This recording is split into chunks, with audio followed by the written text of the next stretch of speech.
Welcome to Mada Fyah, the show that dives into the climate crisis in Belize. I'm André.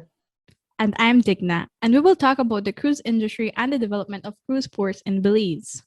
And how it's an ongoing pattern in the Department of Environment's failure to hold developers accountable for environmental destruction and political representatives' failure to use their power to uphold the assets of their portfolios.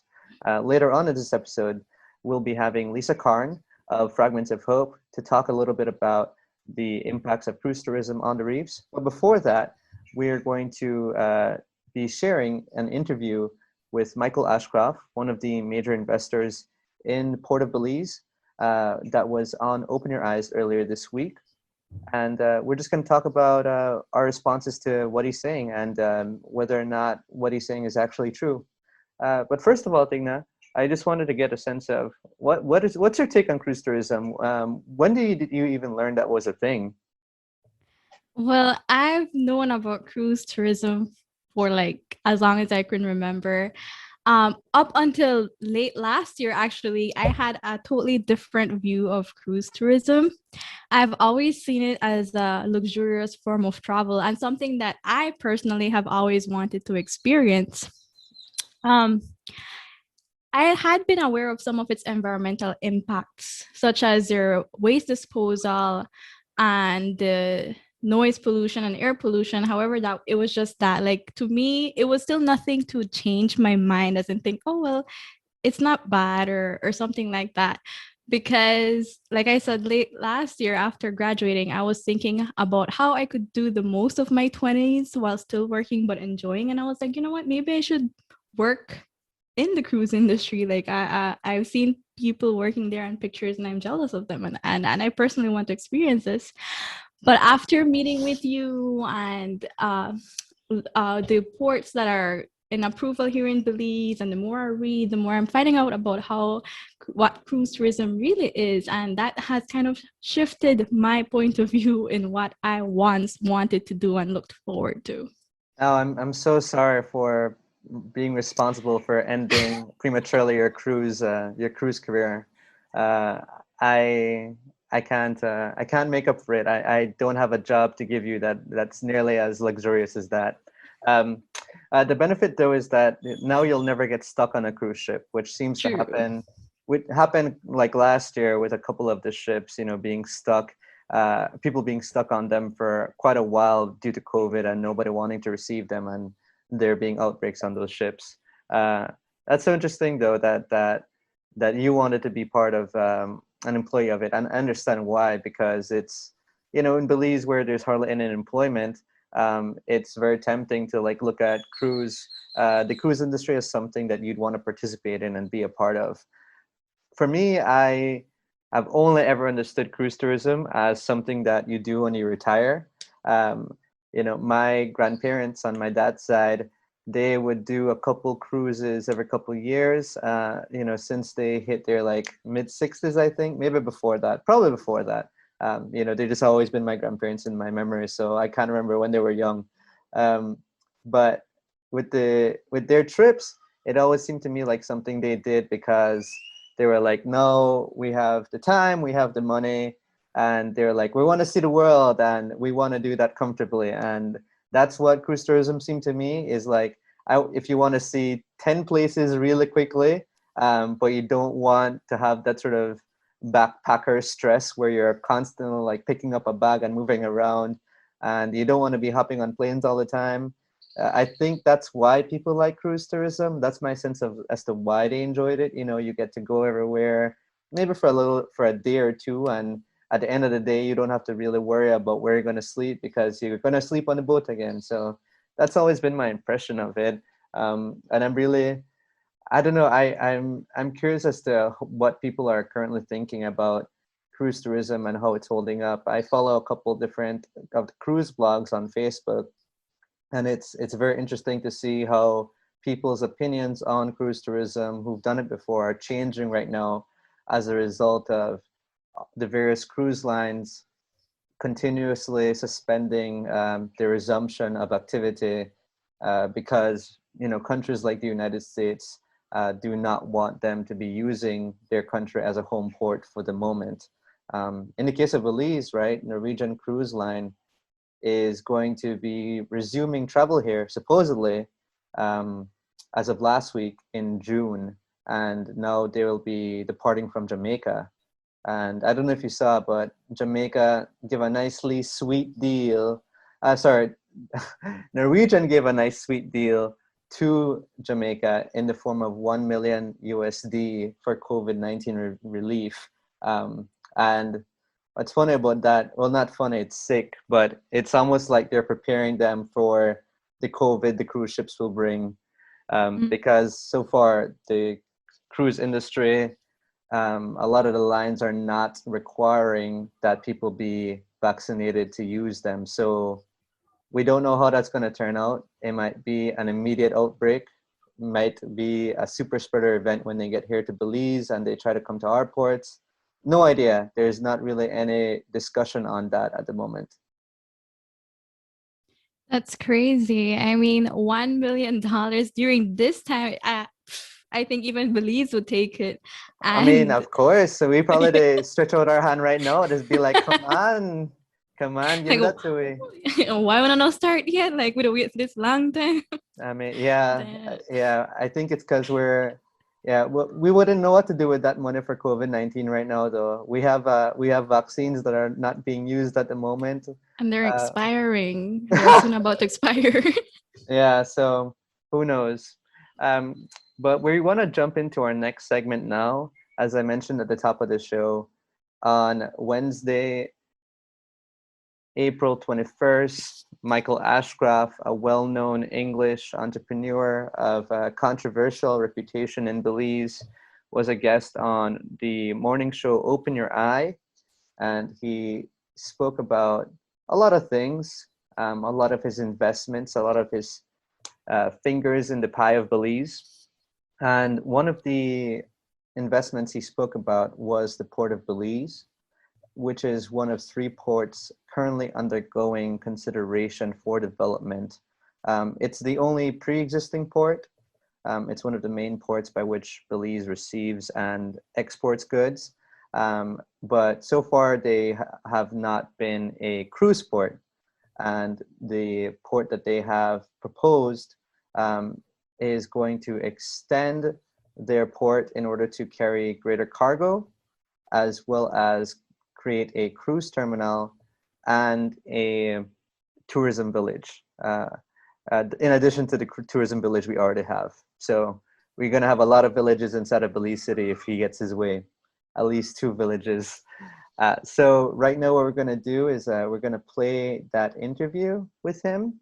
And then from there, we'll pause it intermittently when Digna and I have something we want to say about it.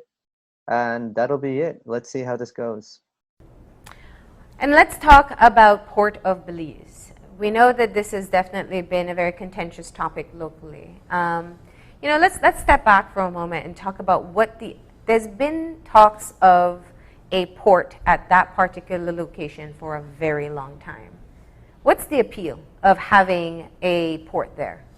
Well, it's not.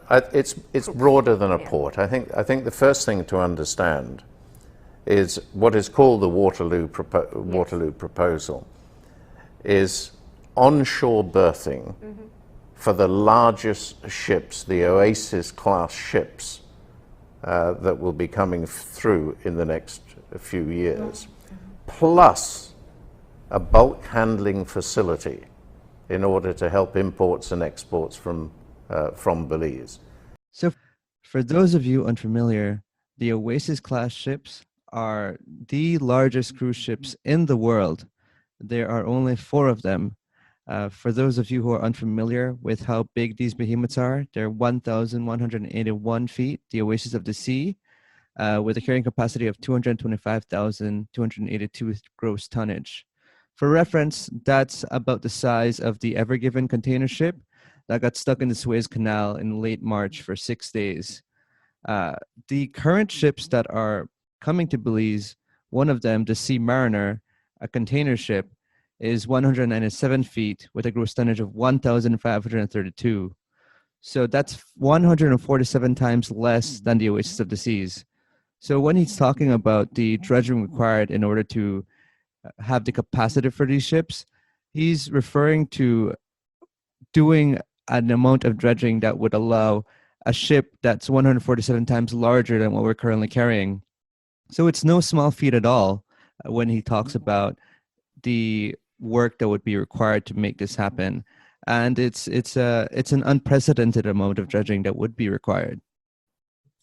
No, those are really huge ships, and they've been making it seem as if this whole process won't damage the environment. But for that size, really, you just have to do the math. You can't nothing can't not happen. Like, it will happen. It will have dire consequences just by looking at the size of the ships they want to bring in up onto the port. Like, no, that's crazy. Yeah, that's something that we need to be really sitting with and think of the sheer scale of what that would require. And industry in Belize has been saying we have no bulk handling facility. So the Waterloo project is a combination. It's not just for a cruise port. So government policy has to be along the lines of, do we want a bulk handling facility as part of the exercise? It'll create something like 2.5 direct and indirect jobs in the South Side and Port Loyola. What does 2.5 mean, Andrew? Yeah, so that's a big question we have for you all. Maybe someone in the audience can give us a better response. But 2.5, that is not a number reflective of anything that I've seen in the environmental impact assessment for the port expansion project. And maybe he's being honest there. Maybe he only intends to hire 2.5 people, because it's definitely not 2,500. From the project EIA, the figures we have for employment are 100 to 150 workers in the pre-construction phase, 400 to 500 workers in the construction phase, and hundreds of entrepreneurial activities, which means thousands of direct and indirect jobs. So maybe that's the one he's referring to there. But notice how that last one is just simply opportunities. Those are not jobs being offered by the port. Those are jobs that they are believing would be generated, though the EIA has no evidence of where all these workers will be, what all these workers will be doing, and how they're going to be helping to support the entrepreneurial activities that they're referring to. Are they going to be in some way providing loans to people so that they can start small businesses adjacent to the port? They say that some of the areas they're looking at are construction. Okay, fine. Construction related to the port. They're talking about other jobs in engineering, musician, tour services, and operators. But all of these are not jobs that are going to be provided by the port.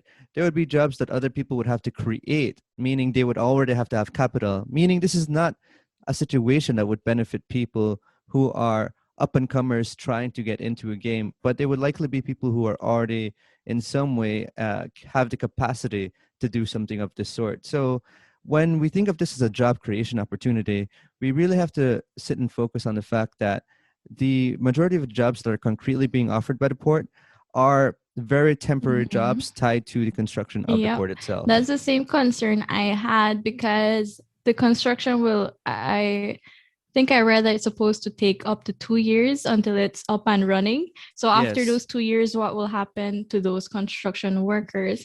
And not only that, but like you said, entrepreneurial opportunities, it really doesn't guarantee anything. Will they have like a policy set in place where the cruise lines would have to be with an agreement that they would suggest to their passengers to go down and actually purchase from these people? Because I was reading a lot, and from different places that also have ports and accept cruise ships, especially when it comes to tour operators. We have a lot of tour guides here in Belize. The cruise ships, they sell their own tour packages. So by the time the passengers reach here, they have already purchased the tour. And so what will be left for the small tour operators? Will they get anything off the share? So there's really nothing concrete there for us to believe like, oh yes, we will definitely have safe opportunities going there. and it's a 200 million US dollar project, most of which will be foreign currency. I believe it's the biggest ever proposed infrastructure project for Belize. And at this point of the economic cycle, rather brave. So this man is really coming in, swinging like a superhero now. He's coming down from the sky to save poor little Belize. $200 million. Wow, I'm so impressed. Yeah, it is a lot of money, and we're not trying to minimize that. But the fact of the matter is that money only means something depending on who's benefiting from that amount of money. So $200 million, right? That's for the construction of this port. So some of that money goes to employment, yes. Some of that money will benefit local businesses through the purchases of materials. And there's going to be a lot of, within the construction phase, a lot of indirect ways in which this money will be provided to Belize. But, and the most important thing we have to keep in mind is that 200 million is a lot of money, but also, like we had already mentioned, this is unprecedented in scale. The amount of dredging that will be required just to start off is something that Belize has never, ever, ever seen. And in addition to that, the $200 million doesn't even cover ways to responsibly dispose of that dredged material. Right now, they want to dispose it in the onshore and offshore, much to the chagrin of people who are very invested in the reef systems. But even if they handled that, and if they managed a way to dispose of that responsibly, that cost them more, the EIA also does not include any sort of reference towards helping to expand the waste management capacity, the road infrastructure, or any of the water that would be required by this new port and the thousands of passengers that would be using this port regularly. So you might think that 200 million is a lot, but it is actually the bare minimum a project of this scale should require. I agree. Like you said, who will actually benefit from this investment? Is it directly Belizeans? I doubt it. And it's a great risk that we were putting our environment to with this whole dredging. And then the EIA is heavily based on ifs. Nothing will go wrong if it's properly zoned, if it's regularly well taken care of. Who will do this? DOE, they don't have the resources and the capacity to ensure on a daily basis or weekly basis or however it's going to be monitored that these people are following what they're supposed to be doing. So again, it's a really great risk for the bare minimum of a price. Yes, and I like that you said that there would be, a lot of definite harm for the possibility of financial gain, because there is no way that the DOE can do the required water quality monitoring and the air monitoring that would be necessary. Keep in mind that in addition to all the other effects that the port will cause on our environment, the ships themselves, when they're at the port, they would be causing unprecedented amount of air pollution in the Port Loyola area and in the wider Southside region. And this is very important because that will specifically harm people's respiratory health and their neurological health. Studies have shown that sulfur oxide and places which is spewed out of these ships, when they are placed in residential areas, they have a hugely detrimental effect on people's health. So these are also issues that need to be considered alongside the economic possibilities of a port like this. Now, there has been approval for 2 other ports at this time, and there is the port in the south, Harvest Key. Many look at this project and say, well, do we really need another docking facility? No, and all these are fair arguments. And this is what decisions have to be made. From my personal point of view, if there is no Waterloo project, on one hand, there'll be a sigh of relief. Because for me to embark at my age in trying to put a project together of this size is no mean feat. Digna is holding back a bit of laughter at this point. Digna, where's that coming from for you? I've listened to this interview so many times, and I think every time I listen to it, it just gets funnier. Just the way how he portrays himself, like, oh, a man at my age to embark in this size of a project. Like, I don't know. He's really making it seem to us that he's the savior and we should be thanking him for spending his last days worrying about the benefit to Belize. And I don't know, I just find that hilarious. Like every time, I just have to laugh. I'm sorry. You would think, no, you would think that he would be the one in the hot sun building this thing himself, no? Instead of, in a room somewhere just counting the amount of money from the checks that roll in. I don't know. I don't know how it works for rich people. Do they get checks? I think they write the checks. I think they get paid through osmosis or something else. But it's also important to understand for those that feel a certain animosity towards me personally, is at the end of the day on this project, I will only personally have something like 20 or 25%. The majority will be the international port operators and international investors. Mm-hmm. But if Belize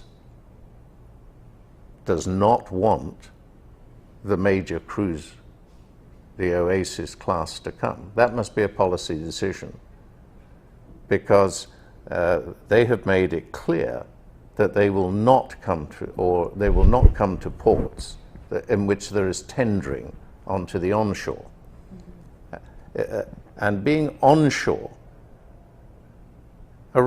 in Belize it's about 60% come ashore because of the tendering. Onshore, they estimate that 90% will come. So there'll be a greater amount of tourists that will come ashore to be able to spend money and enjoy the country.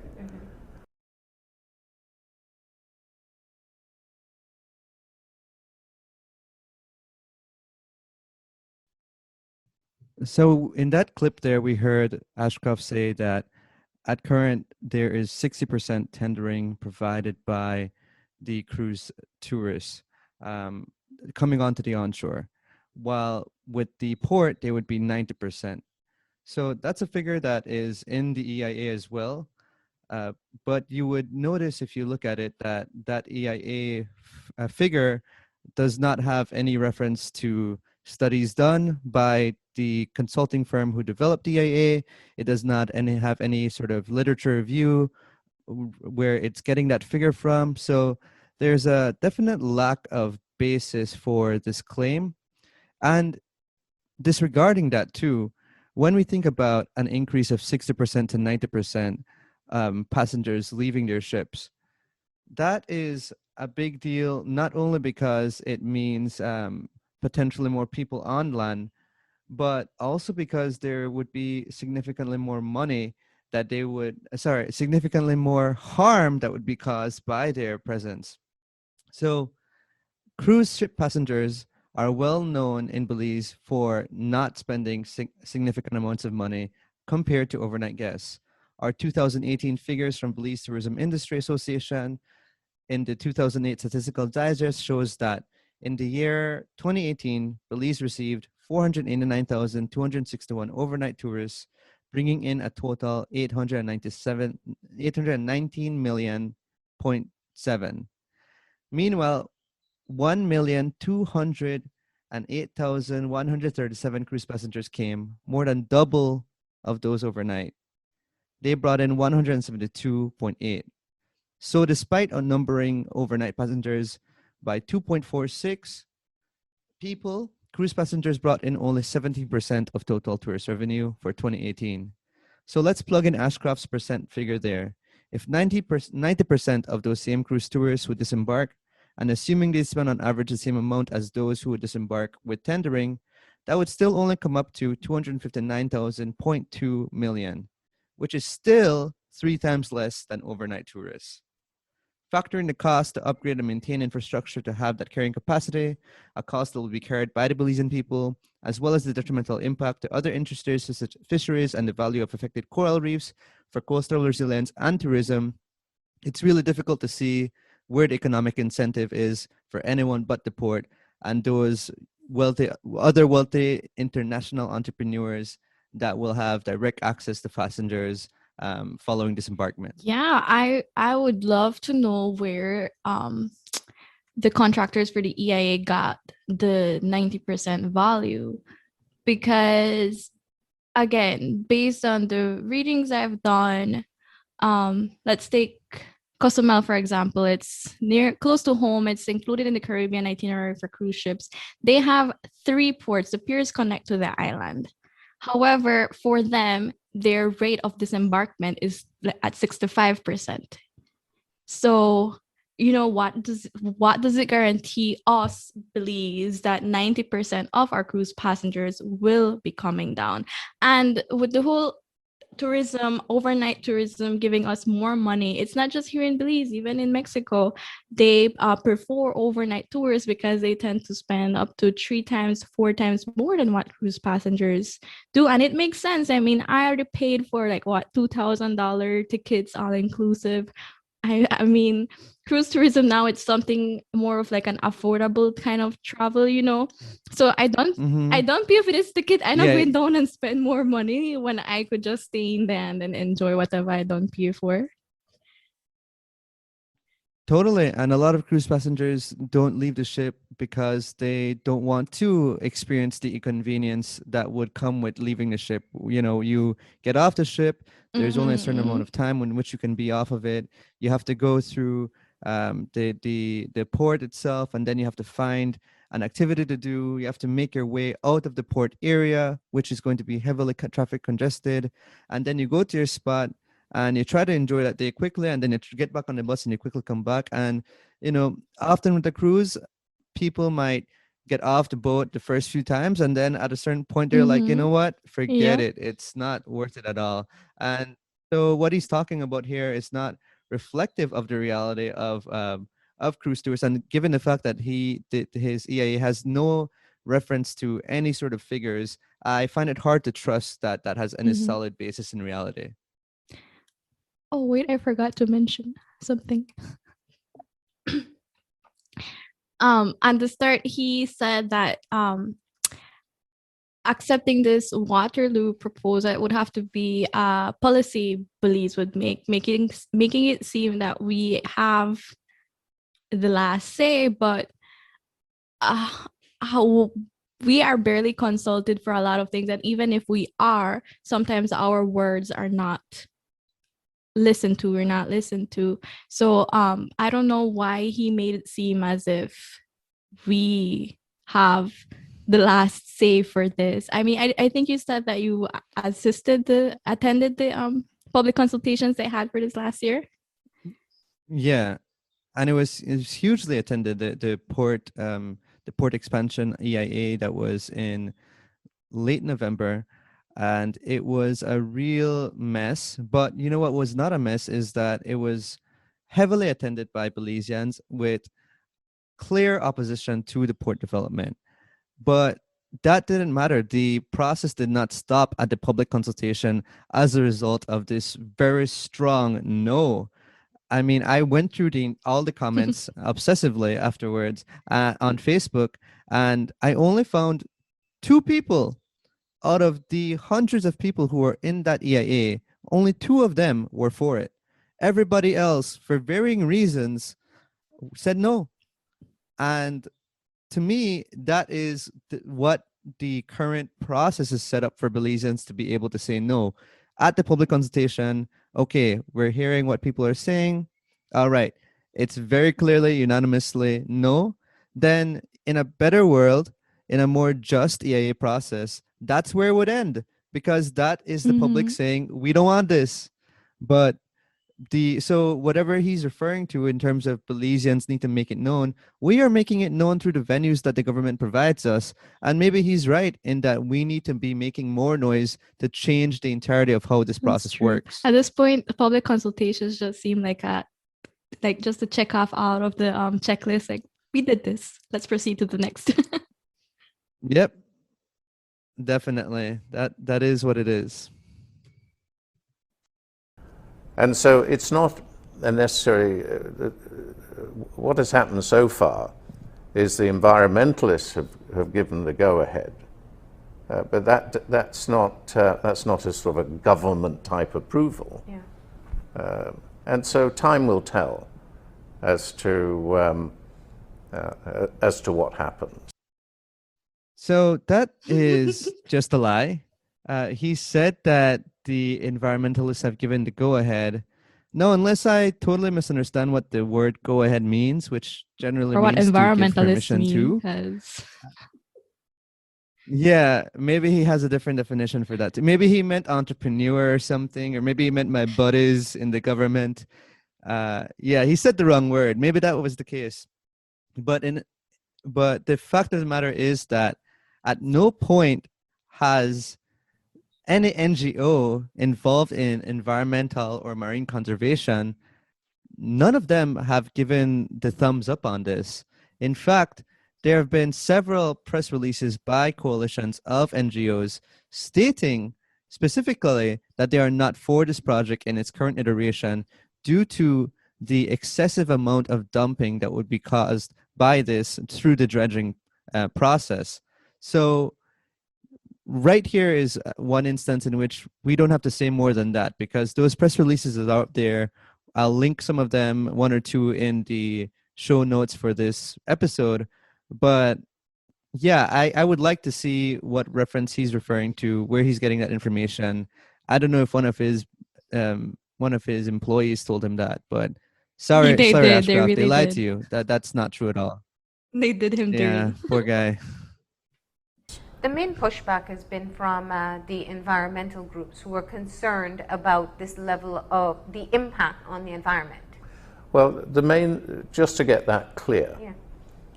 the environmentalists believe that offshore dumping of the dredging will affect either the reef or the sea at that particular point. In the first instance, Waterloo went round the world and managed to get scientific evidence to actually demonstrate that this was not necessarily the case. But the government has made it clear that politically it's difficult to accept there'll be offshore dumping. Having said that, Waterloo has informed the environmentalists that it can go forward with onshore dumping. So that's the situation it is at the moment. But clearly, there can't be 3 ports built, but commercial reality will bite in at some point. And everyone will go running around having a pop at everybody else. But that's Belize, isn't it? We know that will happen, especially when you have 3 proposals. Major investments of Major investments. Yeah. But, and I'll tell you quite frankly. So then what's the appeal? If you feel, if you're saying that, you're not the first again, that's what you're saying, what's the appeal of having this project at this location? Well, I've just explained. Yeah. Onshore berthing, Yeah. a bulk handling facility, regeneration of the south side, and catering for a greater impact. Because the combination of the bulk handling facility, bringing in foreign currency, more foreign currency coming in through the bigger Oasis ships coming in. And isn't one of the things the government wants is more foreign currency? Or is this too difficult? So I shared this with the Global Cruise Activist Network. Hey, all, maybe some of you are listening. And one of them replied to that part where he said that Waterloo went around the world looking for scientific evidence. And that is cherry picking evidence to suit your needs. If you have to go around the world to find evidence that dredging is not going to cause harm, then that is something that is not a theory of how ocean currents work that we should put much stock into. Later on in the episode, you're going to hear Lisa talk much more eloquently about this and why any amount of dredging will cause irreparable damage to the reef system as a result of the unique way in which the water works in Belize that are entirely misunderstood and misrepresented in the EIA. So what he's referring to in that part is one thing. Digna, do you have something you want to add? No, he started saying the environmentalists, in quotes, believe as if dredging is a myth or something that hasn't been proven with facts that it can be. It can have negative impact. So I find that funny. Like his choice of words overall, I find it very funny. Yeah, and then in his summary for the benefits of this project, he includes the restoration of the south side. But again, the jobs that will be provided will be temporary jobs of up to 2 years. And how can you look at the level of pollution that would accompany these ships to be a negative? And lastly, I'm so irate by how he finishes that clip there, where he says, isn't that what the government wants for incurrency? Or is this too difficult?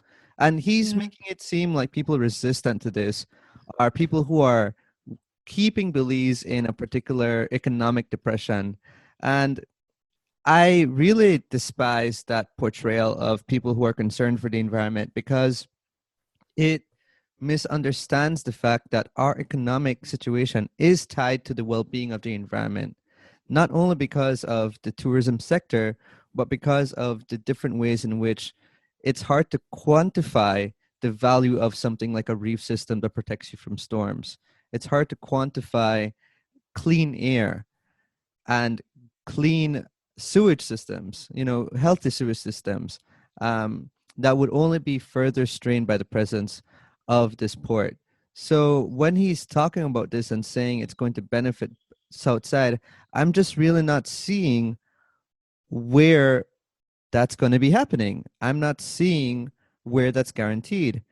If he was really invested in that, he would be someone who would be consulting with the community of the Southside to create something like a community benefit agreement, which would create a contract that would ensure that the community would see benefits from the monies brought in by the port.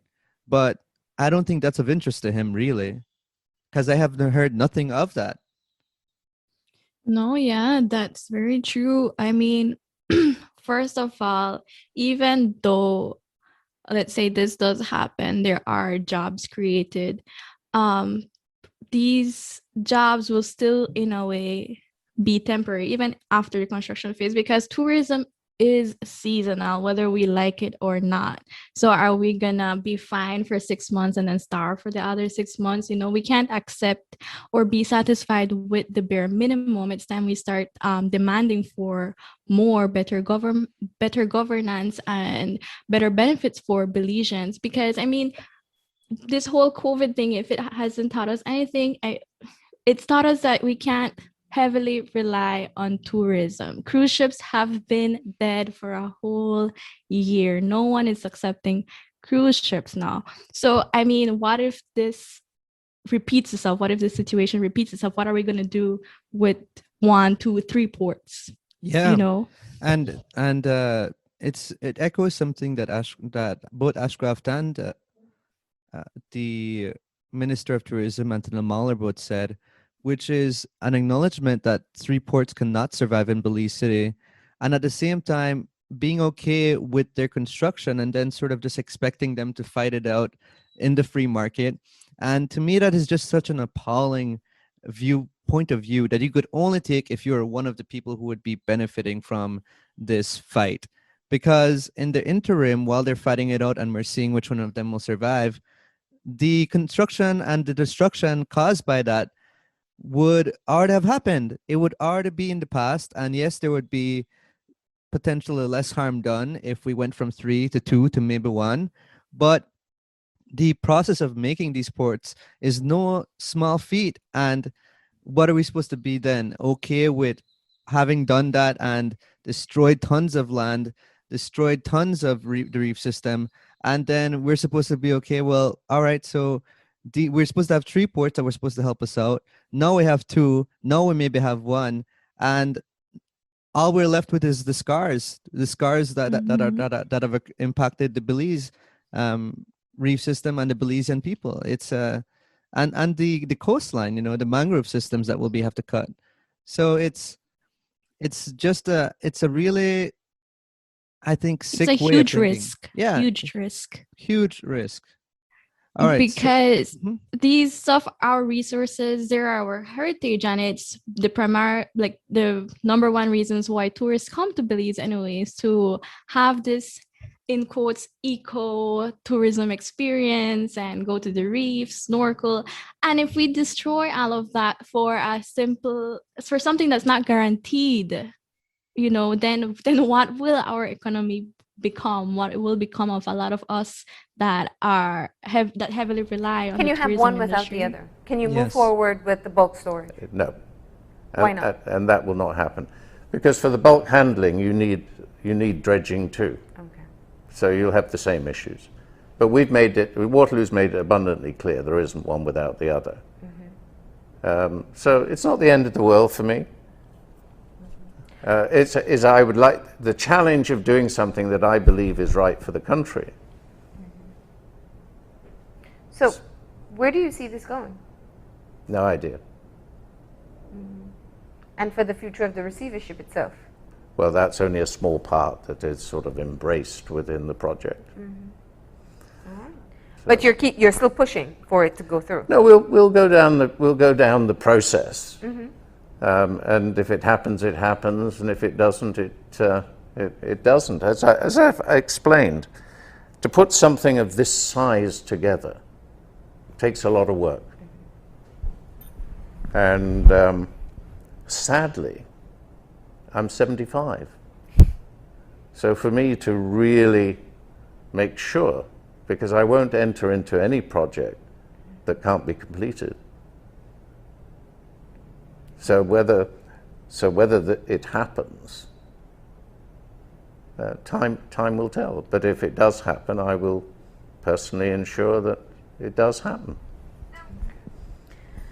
Now, I hear what you're. Oh my God, it seems André, that this the is. poor man is 75 years old. I feel so sorry for him. Let's go ahead and make his last days, his dreams come true. Yeah, that is definitely the impression he leaves us with, which is that it's on us to ensure his legacy in some way. When it's not. I mean, Mike, you have your money. You're fine. You don't have to worry about Yeah. this. And He says it's no harm to him. Of course, he's already fucking rich. It's us that will have to take bukut, like Conan say. yes, it's us. if this doesn't go as well as how he claims it will be. In his mind's eye, which is something that has less and less basis in reality of the situation. It definitely feels like he is using the bulk handling facility as a carrot for us to be okay with the stick of the cruise port. And the thing is that I'm not clear on this, and I'll do some more reading on it. But I don't think that the bulk handling facility is going to require nearly the level of dredging that doing the dredging for these Oasis class ships would require. Just like the Oasis class ships, how there are only 4 of those, similarly, container class ships of the Ever Given size, which are similar in size to the Oasis, those are 1% of the largest ships in the world. So it's not like we would even be catering to these, behemoth container ships. So for him to say that dredging would be required anyway, that again is a misrepresentation of the difference of volume of dredging that would be required under one circumstance versus the other. I agree with him at the end, though, where he says time will tell, and I'm really hoping that more people can come to understand the consequences of this project and realize that we should all be joining together to stop this. Because, as one of my friends said the other day, Miles, he said Belize is a very lucky country because, unlike a lot of the Caribbean, we are 20 years behind in development. And that might sound like an insult, but he was saying it in a complimentary way, in that a lot of other Caribbean countries have been victim to making deals like this, and they are suffering for it now. And Belize is an opportunity where we can take advantage of the fact that this has not yet happened here and make a different choice that would actually be beneficial for Belize in the long term. And the sad thing is that it looks like our government is very interested in closing the gap of 20 years between us and the rest of the Caribbean, where they really want to further deregulate Belize and have investors be able to do whatever they want. And those investors never have to live with the consequences of what the choices they're making. And I refuse to sit and wait for the government to change its mind on this. They obviously won't, and we have to fight them on it. I mean, the government, when they come in, they just have in mind, dude, if I'm just in here for 5 years, fuck, I need to do as much as I can to, secure the other 5 if I don't get back into the position again. And that's really sad. And that's how I see how politics work here. It's more of a retirement plan when they come here. So they're just like, you know what, do as you please, whatever. And all of their plans are just within a 5-year frame. Nothing after that 5-year frame, they don't care about anything else. Like, let whoever is next take care of this bullshit. We're done. And if they get into place again, then I don't know what else they're going to be inventing. But that's just sadly how I see the system working here in Belize. And I agree with you. It's time that a lot of people step up and raise their voices and join this fight, because ultimately it's for the best of us. Mm-hmm. It's not these rich people that will have to bear the consequences. It will be us. Yep.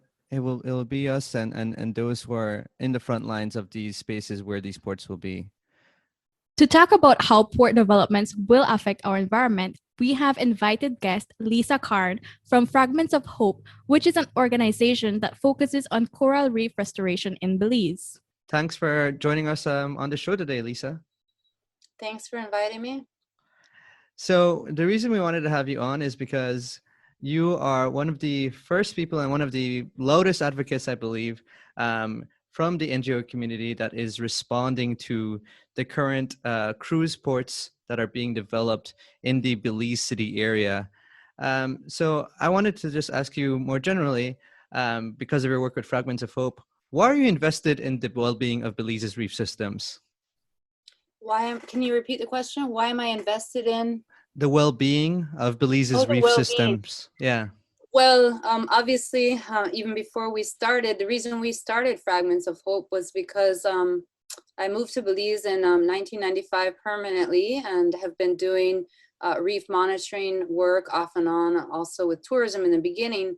And, our first bleaching event was 1995, and the first huge global one was 1998. And so it was really depressing just documenting the decline of our reef health for a multiple of reasons.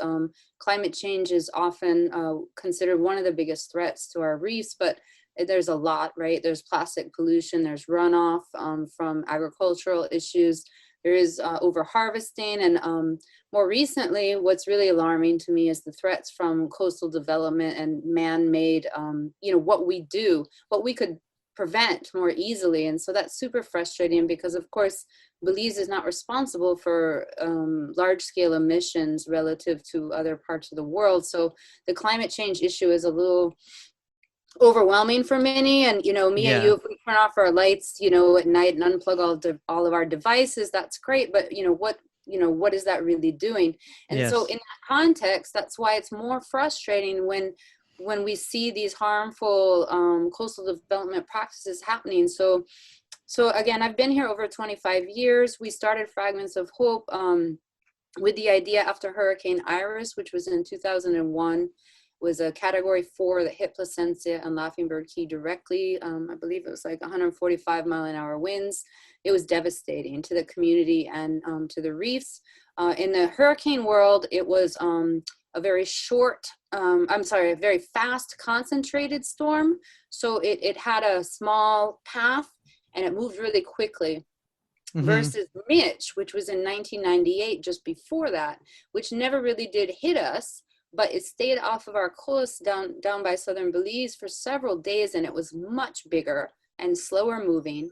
And so that also had a lot of long-lasting mechanical damage, turning things over. So in the context of all of that is why I started Fragments of Hope. So we started the restoration work before I registered Fragments of Hope, with the idea of sort of replanting or reforesting the reef the same way you know about terrestrial, how you can you know, reforest areas. And there's a whole slew of things that come into play with that, you know, diversity, genetic diversity, all kind of stuff. But the point is, you know, we've invested a lot of time and money and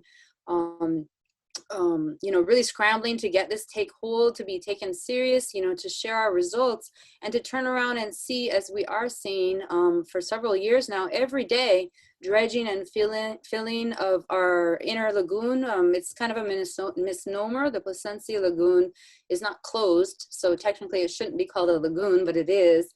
And anyway, you know, the dredging and filling is every day. It's nonstop. And then on what we call the inner keys, right off of the coast of Placencia, it's the same thing. It's like every little mangrove key is being filled and grazed over and filled, either with filled dredge from the sea or fill that is trucked in from the land, all for real estate, all for tourism purposes and skyrocketing land values. And it's really frustrating that we haven't gotten an overall picture of, for example, pre-COVID even, were all of our hotel rooms full? No. If all of our lodging is not already being filled and people aren't making, why would we be encouraging more and more developments to happen and not looking at the cumulative impacts? So there's a lot of issues that this cruise ship issue is also bringing to light.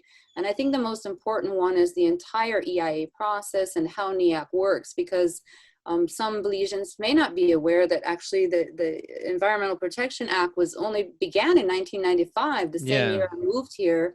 And so the process is relatively new. And there's been a lot of kinks along the way. And so I think what's really on the table here is the lack of transparency, the fact that most of the public doesn't know how the system works, and that even when you try to figure out how the system works, there's so many gray areas. For example, I've been in consultations you know, that were conducted by DOE because they were required to sort of look at and tighten up their process due to the lawsuit that was filed by the National Belize Tourism Industry Association over the Harvest Key EIAs, which is the cruise ship port down by us.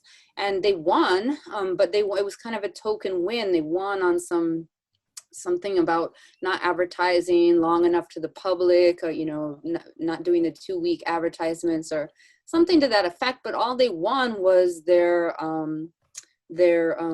court fees were reimbursed by the government of Belize, and BTIA was afraid to ask for an injunction or a stop order on the process that had already started, because they were told that if the court ruled in the government's favor, that BTIA would then be liable for all those monies lost during the stop order. So the fact that people were, you know, doing work, if they put a halt to it and the court was in the government's favor and not BTIA's favor, they would have been liable for all those days of work missed. And so they were afraid. They never did ask for a stop order or an injunction.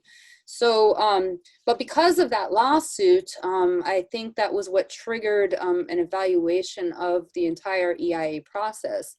And frankly, I was not included in most of those consultation processes and only found out about the final one, which I have to look it up, but I think it was 2016 or 2017. And I found out by accident. We were out at Turnef, and so I cut my trip early, and we came into Belize City instead of Placencia, so I could attend it in Belize City. And frankly, it was a puppet show, just as all the public consults have been that I've attended over the years down here, down south. So there's several issues at stake. One is when there's a, let me back up. If you go to the DOE website and you look at projects that require an EIA, I believe they call it like Schedule 1, Schedule 2, something like that. So there's one of those schedules where it's very obvious, like if it's in a World Heritage Site, or if it's a certain amount of land, terrestrial speaking, or a certain amount of mangroves they want to clear. There's some easy, obvious categories where an EIA is required. But there's also this gray area of, I think it's LLE, I forget the acronym here, I think it's LLE, where it's a lesser, it's not as intense as the EIA, does not require any public consultation, and it's basically discretionary up to the DOE which projects require the LLE or the EIA outside of those few obvious ones that require the EIA, and or nothing at all and just certain permits for dredging or mangrove removal. And so when I have pressured or queried at these public meetings, I can't get an answer. You know, they're like, it's not discretionary, it's all out there, it's all on the website. But if you look at that website and you really look into it, it is highly discretionary. And so that is where the problem is with that whole system. And then even within, now even when an EIA is required, it's super confusing how that process works.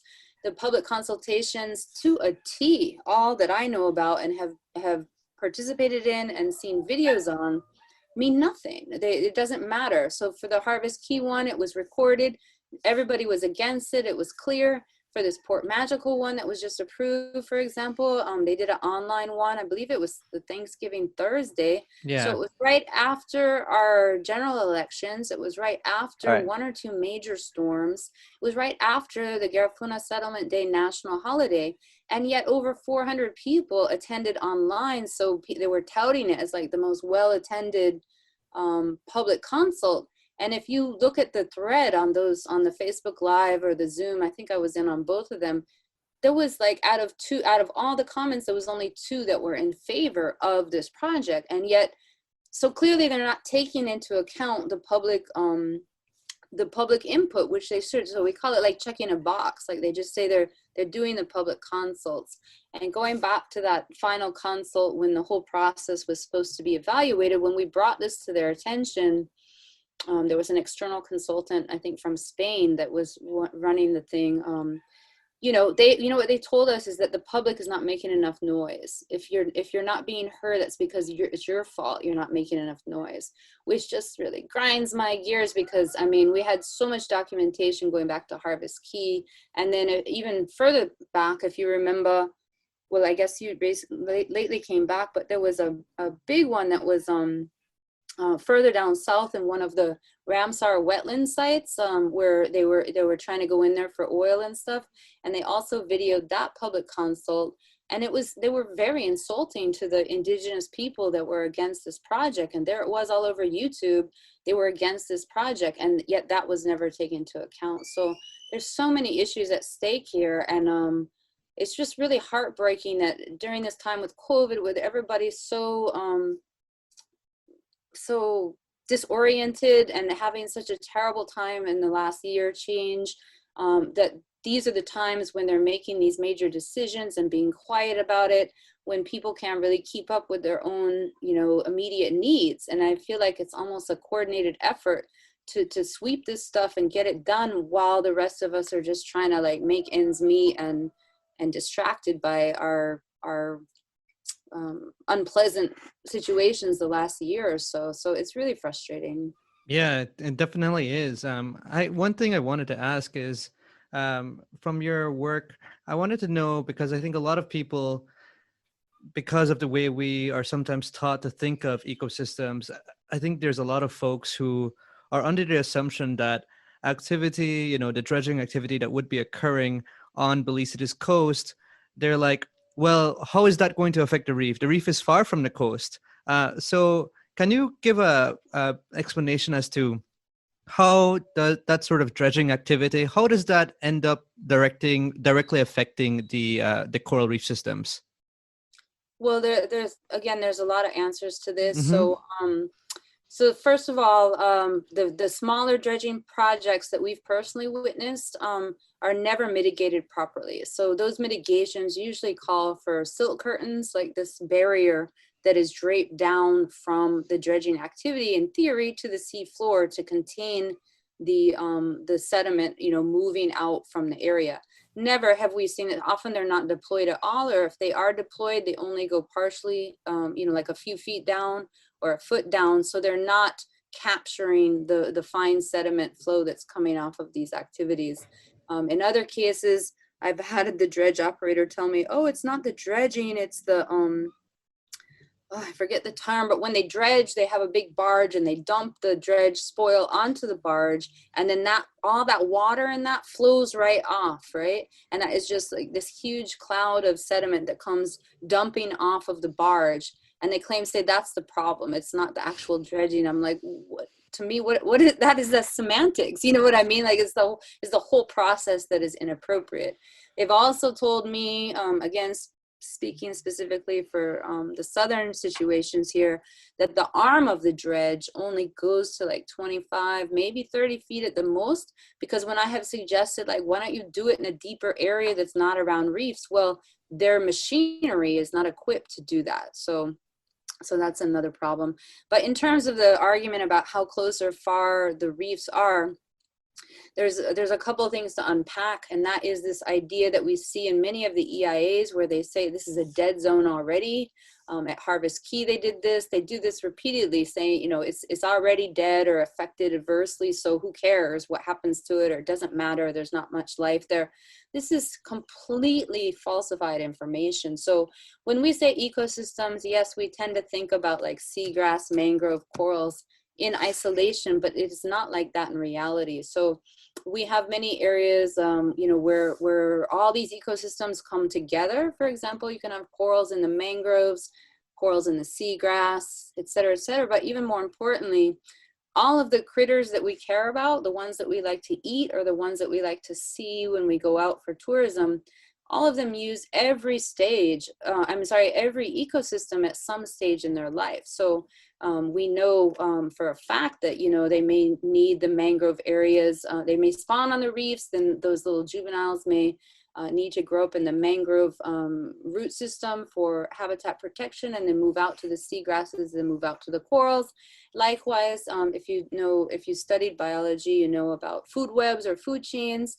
And so if you affect one of these critters in one of these habitats, you could have a cascading effect on all the other critters, you know, in that system. So it's huge. And then directly to answer your question about the flows of water and sediment and stuff like that, we have recently reached out to an expert. We work with Dr. Claire Paris at the University of Miami, whose expertise is oceanographic modeling, specifically for different larval,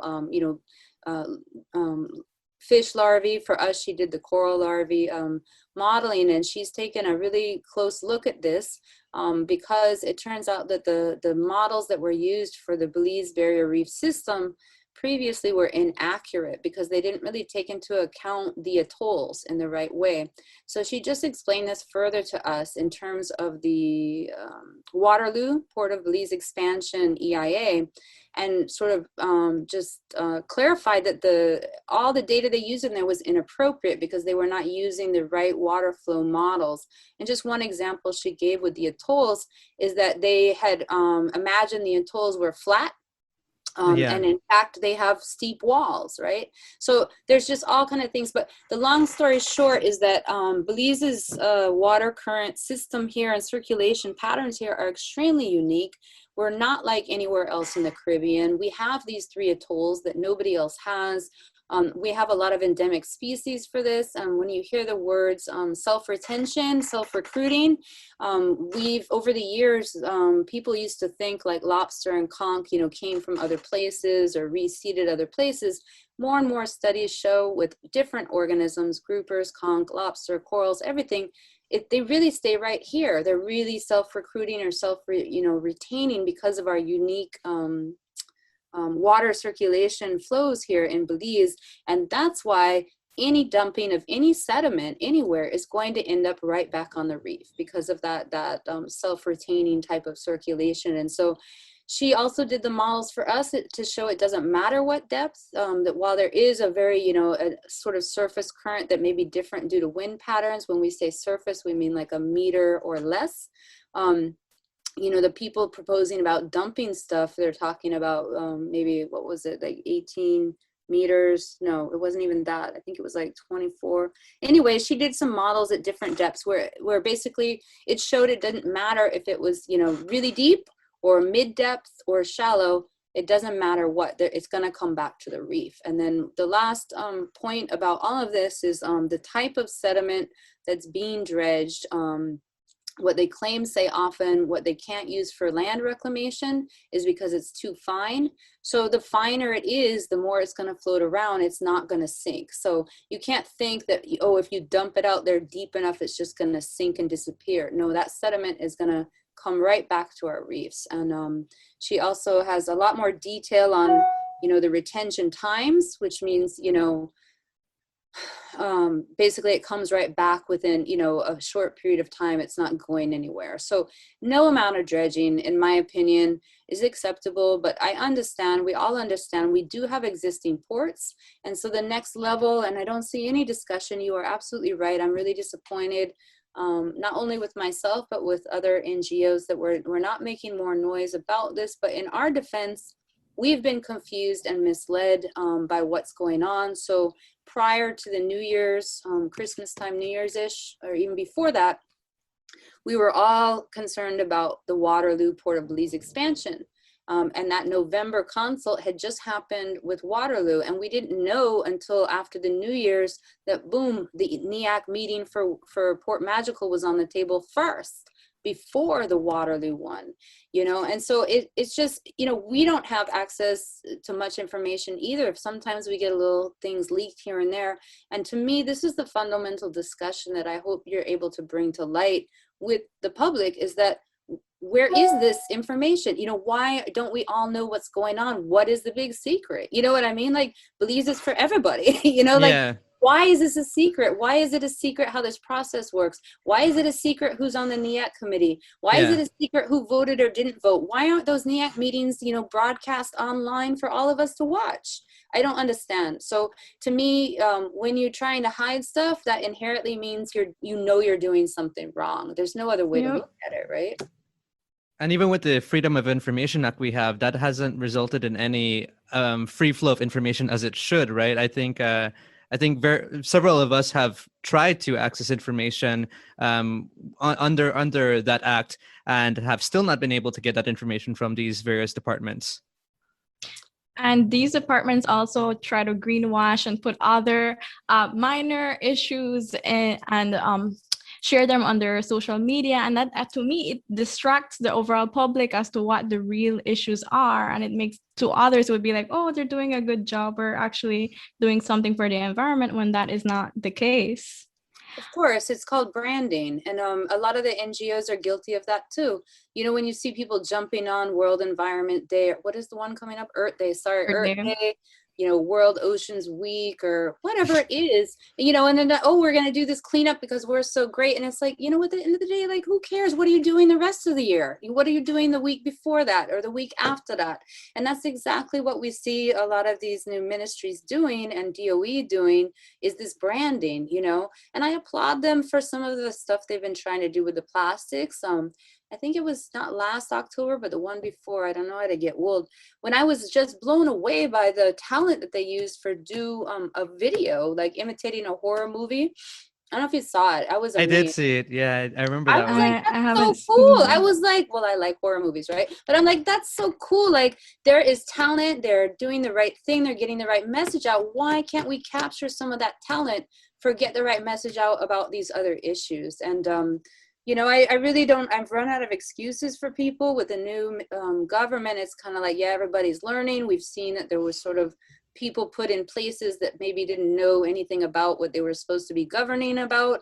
So maybe they needed time to catch up. And at that point, but you know what, there's a certain point where it's like, no, you know what I mean? Like, there's no excuse for this type of stuff. So I am super frustrated.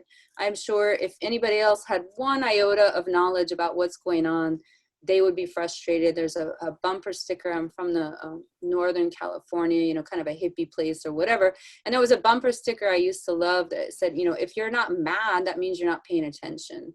And it's so true with global politics, or what I say, politics, and, the whole economy and, everything that's going on. If you were paying attention, you'd be livid. And so going back to current events, I'm not even sure what all these protests were about exactly. I might know a little bit, but I'm just glad that people are getting in the streets and making their voices heard. Because since I've been in Belize, there was only one other big protest I remember, and I believe it was under the Musa administration, no? and I can't remember what the protest was per se, but I remember they light some tires on fire on a bridge in Belize City. Yeah. And I remember the famous quote afterwards was, "This one blow over like a lee breeze." And you know what? It did. And I just felt so disheartened, you know, but when I've tried to engage community members where I am on the peninsula here, you know, when you talk to them, they're mad about, you know, some of the stuff that's happening to their environment. They're irate, they're mad. But when you ask them for go to the news or go to a camera or, you know, give their opinion, you know what they all say? You know, Mata government will do whatever they want to do, you know, Mata what we say. And most of the people I know, they don't even vote. They're like, what's the point of voting? Because, you know, it doesn't matter, you know, people pay for their votes and same one in, same one out, everyone's in it for yourself. You know what I heard when I first came here and I had to ask them, what's the difference between PUP and UDP? You know, like, well, 20 years ago or even now, there is a little bit of subject matter or issues that divide Democrats and Republicans in the US, although, you know, it's often a case of the lesser evils. But when I asked about how do you define PUP and UDP down here, like what's the difference of the two parties when I first came here, they're like, there's no difference. They call it the 5-year retirement plan. Like you get in, you get what you could and you get out because you don't know like the next one will get elected. But since I've been here, you know, that's changed, right? Because the UDP was reelected a few times in a row, right? So, but it's frustrating, yeah. That I don't think the parties stand for anything. I don't think they stand for particular issues in terms of trade, in terms of agriculture, in terms of environment. And as you know, recently I've heard from this current administration, they've said point blank that the economy is more important than the environment. And when they say that and admit that, it's just kind of like you left speechless. Like, how do you even address that? You know, if we don't have an environment, we don't have an economy. So I don't even know how you go from there, you know? Totally. It's a statement that really fails to recognize how our well-being is linked to the environment's well-being, how we are the environment, and it makes me wonder the type of education and ethics that a lot of these representatives come into these positions with. Yeah, and well, now we have a lot of ports that have been given the green light. So we were talking about dredging. So Ms. Lisa, based on your work and observations on the status of our reef, how do you believe that this port construction will impact the reef? Well, the port construction is one thing, and it's all negative. I have nothing positive to say about any port construction. I do want to reiterate what I was beginning to say is that with the existing ports, we do know there needs to be maintenance dredging. And what I wanted to highlight in the discussion we're not hearing is what is the appropriate way to do that? Because when they've dredged down here by Big Creek Port, they've done it wrong. So they dumped it all on the mangroves. They killed out the mangroves. They killed out a lot of the fishers between Monkey River and here that use some of these sites for fishing. And there were complaints several years ago, and we sent those complaints in. It came up again just the other day from a different community member down here who asked me about it, and I showed her the whole email thread from it wasn't that long ago, maybe 2018, 2019, and they did have a permit to do it, but nobody was following up on it. So again, there's so many things to unpack in this issue. So going back to DOE and enforcement and monitoring, they don't have a big staff. You know, the last I heard there was like 5 of them for the whole country or something like that, right? So it's not even realistic that there's all these different projects that have ECPs, which is the Environmental Compliance Plan, which require follow-up monitoring. You know, how are 5 people for the whole entire country going to do this? When I looked at the approved ECPs for Stan Creek the other day, it was like 15 pages long. And then, as you know, many times they use different names, so it's hard to know like the name of the project versus the name of the developer or project on the ECP. Super confusing. But to answer your question more directly, it's not just the port dredging or the port installation of new ports, right?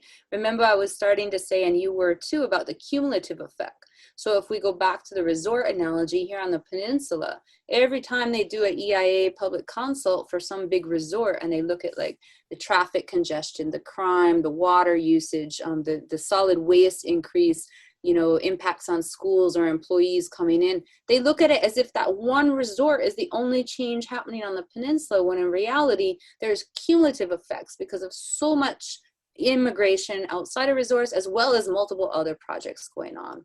And the same thing what happened with Harvest Key was, when they looked at the EIA, they only looked at the effects of creating that port at Harvest Key.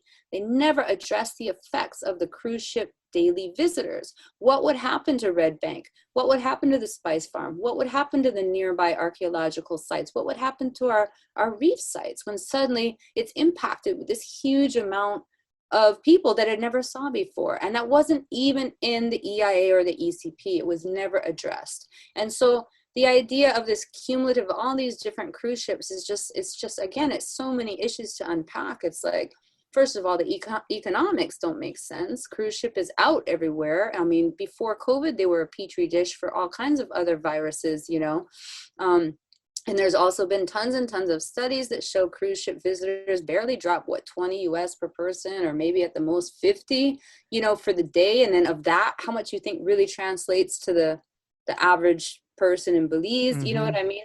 And what really, really also bothers me is I sent you the article that showed how much the NCL bigwig was making even during COVID. I don't know if you saw that article. Yeah, I did see it. Yeah, the Norwegian cruise line. It's mind-boggling. I mean, yeah. One man alone was pulling in all these millions and billions of dollars that only went up during COVID, not down, yet he's laying off all these people. That's why I really wish someone would look at the Harvest Key is opening back, yes. July or August. July. I wish somebody would just do the simple math. How many Belizeans are employed? Do their combined yearly salary. What is that? And then compare it to the CEO guy or the stocks or whatever. I bet you anything it's going to be like one iota of what that company is making. I think you can do that, Matt. Yeah, and this is not news. You know what I mean? Like, this has been around, and that's what frustrates me with decision makers here in Belize is that, and why this is such an irritating issue is because we went through this with Harvest Key for so long, and we thought we actually had a chance of winning that battle, and we did not. We did not win it, and it really divided our community, right? They really divide and conquer. They said it was like all the expats that don't want to see their paradise ruined. They don't, because they really pushed this whole jobs issue, and they were like, the locals want it because they want a job. In the beginning, it was going to be like 3,000 jobs. Then it was going to be 1,800 jobs. I don't really know what it is. And then, down here, Belizeans are not allowed to go to Harvest Key, right? It's like, you can't go there. I mean, they actually station people there and like try and move skiffs off, which is totally illegal. You know what I mean? Like, you can be in the water anywhere. It's just ridiculous. So, but anyway, they really use that division and we already had a divide between, expats and locals, if you want to call it like that. But the Harvest Key thing really, really, really accentuated that, and they labeled any non-native, non-born Belizean as, tree hugger and don't want to share paradise and, this whole kind of thing, which just really glosses over the long-term detrimental effects to everybody that lives here by losing key roles that the environment plays for everyone. So back to your main question, it's cumulative, right? So it's not just a matter of putting in this port or that port. It's not just a matter of if it's like 3 or 5 or 6 ports or whatever the number is going to be, which doesn't make any sense at all. But it's what happens after as well. It just doesn't make any sense at all, no matter how you look at it. And that's what's super frustrating, because that leads the average informed person to assume that money to make right now, money's been being made on these deals under the table to get it, or over the table or whatever, to even get it to this level. How could it even be conceived of or like thought about, like, yeah, that's a good idea. Sometimes you watch these movies and they're so terrible. And you ask yourself, my God, so many people reviewed this script. So many people were hired and casted this thing. And, all the people in production, everyone was like patting themselves like, yeah, this is great. I'm like, really? How did that happen? Yeah. It's the same way when you see this stuff, you're like, all these people, they have to be getting paid off or have some benefit or simply don't want to rock the boat, which often happens, I think, with other government level employees or placeholders that simply don't want to go against the grain because they don't want to jeopardize whatever they got going on, right? And that's real. If you have a bunch of kids or you have a sick elderly person. I mean, people have financial struggles, right? So Yes. there's reasons why they don't want to jeopardize, whatever role they have or job they have. And, we have to take that into account too. But at the end of the day, like I said, common sense needs to prevail. And I'm not seeing that right now.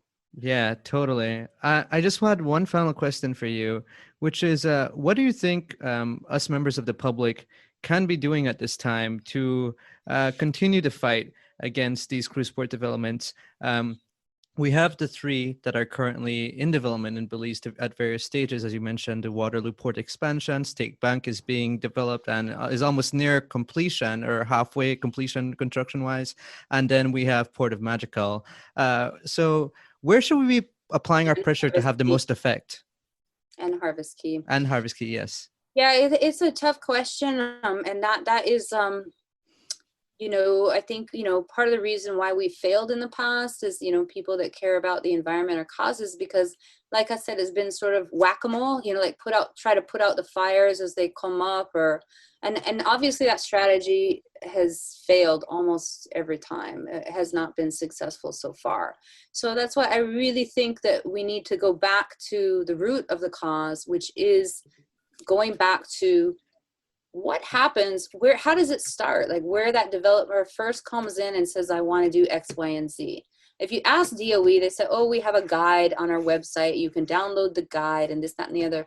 But obviously that's not how things are working. And even if it were how things are working, how come is it that we as the NGO or even the general public never hear about these projects until it's at the final stage? How come we don't hear about them from the first? Obviously this didn't come out of thin air, right? All of these things have been in discussion for a long time. So if you really wanted to talk about inclusivity and community input and community engagement and all of that stuff, then you would be engaging them from the very beginning, not at the end, right? And at the end, it's just a puppet show because it doesn't matter what anybody says because the motion has already been started. And I mean, to this day, since I've lived here since this whole process started, not a single EIA has ever been disapproved by NEAC, to my knowledge. They may ask them to go back and revise this or do that or change this and give them a certain ECP that puts qualifiers on it, but not a single time have they ever said no. Maybe you could correct me if I'm wrong, but I don't think there's been one. And in the few cases where things didn't come to fruition, it's because the investors pulled out or there never was really money. It was a Ponzi scheme or something like that, but not because our NEAC committee and our government said, no, you can't do that in Belize. Yeah. So there's a lot that you just said there that I think a lot of people have to sit and process, because I do agree with you that we have to go back to that root issue of the entire EIA process and looking at how DOE is functioning and what is going on there with what they're allowing to bypass the EIA process so smoothly, and the lack of transparency with the NEAC process. Thank you so much for coming on the show, Lisa. I really value all the information you've been able to share with me in our individual discussions and everything you've been able to tell people to our audience here today. So thanks a lot. Well, thanks for having me, and I applaud both of you for starting this podcast.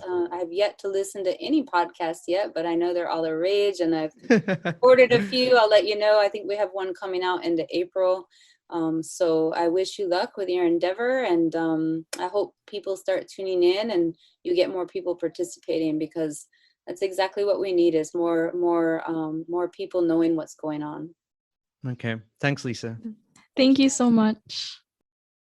For our next episode, we'll be discussing the gillnet ban that went into effect late last year. If you have a climate crisis or environmental story impacting Belize you'd like to discuss on the show, please contact us at madafyah@gmail.com or on Facebook and Twitter at Mada Fyah.